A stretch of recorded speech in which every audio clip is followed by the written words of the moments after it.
Welcome back to another video from Crypto Basics. In this video, I'm going to be showing you how to log out of your CoinStats account using the CoinStats mobile app.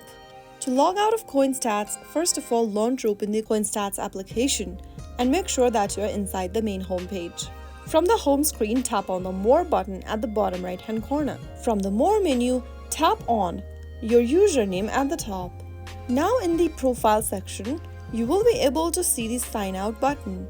Before signing out of your account, make sure you have access to your email and password that you used in order to register for CoinStats. If you have those information with you, you can sign out without worrying.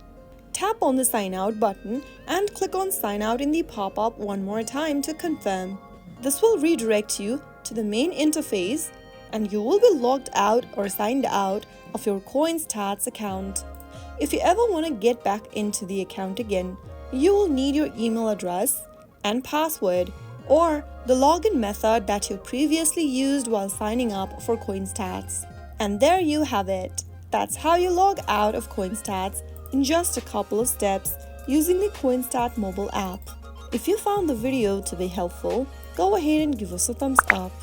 Let me know in the comments below how it worked for you or if you have any questions.